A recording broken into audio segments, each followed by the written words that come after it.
For many, many years, a man named Sid Meier has been making us feel two things: dumb and addicted to his gaming experiences, mostly the Civilization franchise, which we have enjoyed and been complexed and confused by all the way along. But Civilization 5, which is number 65 on our list, is probably the most accessible of the Civ games, and that's why it's on our list. Yeah, you know, if you look back through this entire list, and you can go all the way from 1 to 100, yeah, you're not going to find too many games that have the guy's name who made it at the start of the title. And that really says a lot about Sid Meier and says a lot about all the games that he has built and his incredible tenure as a game designer over the years. In their stepped a stately raven of the saintly days of yore. I agree with you 100%. This game is incredibly deserving of being on this list. This is the apotheosis of everything that he has worked for and worked towards in his illustrious career over the years. And you're right, this is a game that's very frustrating.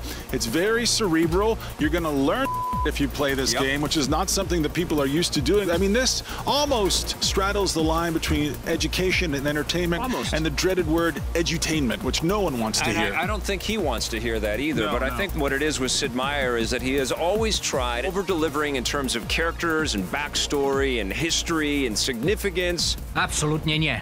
This is incredibly rich, rewarding stuff. This is going to turn you into a world builder. Yeah, you're a world builder, but you will become a tactician in your life if you can get through a game like this. It will help you to kind of look at people's operational mindset a little bit differently. Well, you know what I'm saying? I'll tell you what it is, and this is what I think you're trying to say here. This is one of those rare video games that actually functions like a mirror. You learn something about yourself. Absolutely. You learn something about your own predilections. You learn something about your soul by playing this game.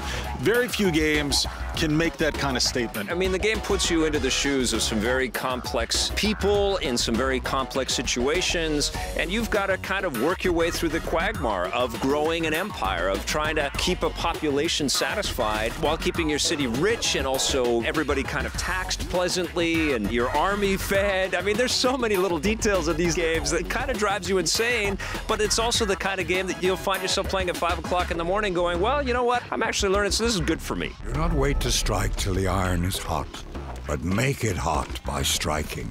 Now, no, this game doesn't look as flashy as yesterday's game, which was Bayonetta, where we had angels and demons. It has nothing to do with Bayonetta. No, this has nothing to do with Bayonetta, but it is a game that endures. It's a game that's been around for a few years that people dedicate their lives to. There are multiple expansion packs. It's been in the show many, many times. In fact, let's take a look back at Civilization. Sid Meier's venerable franchise is returned. Nope. This one is called Civilization.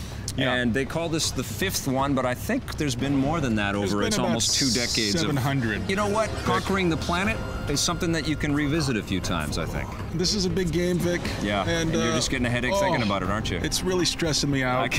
I can feel it. Oh, God. There's too much to think about. It's pretty hard to boil down in a few minutes, but we're about to try right here. Let's go. This feels like a video game. It feels like a really refined, very intuitive, much easier to see things starting to work kind of video game experience than they've been in the past. You know, I've approached every Civ game that I've ever played, and I'm not an old hardcore Civ guy or anything like that. I'm fairly recent to this franchise, but every time I've played one, it's been like I'm jumping into an encyclopedia and I'm just going to be leafing through pages. I don't want to jump into an encyclopedia. This one, it isn't like that. The opening cutscenes in this, we were both blown away. And Leonard Nimoy does some of the VO, and could they have picked a more perfect person to contribute to this, because it immediately lends credibility to the whole operation. This is the ultimate classic. I'm just going to play one more turn game, and then you look at your watch and it's 4 in the morning. Continuation of a series that's been around for 2 decades. Yeah, my goodness. 1991, wow. It looks beautiful. The presentation is amazing. Graphics are great. If you've never played Civilization, you should not be watching a show about video games. But if you don't know the concept here, you start out with a settler, you settle a town, and you grow that one little town into an empire that could ultimately, you know, reach to other galaxies or, well, I mean, that's into the modern era. My only real complaint is that it just sucks so much of your time away. So it's too good? I mean, that's not a bad thing. I'm not saying good game is good and long is not a bad thing. It's just, man, the hours that we pour into this thing. I feel smarter just taking a look at that game. It's incredible. Too, everyone's IQ has gone up. And listen, thank you, Sid Meier, for all of your awesome games. And thank you, Civ 5, you're number 65.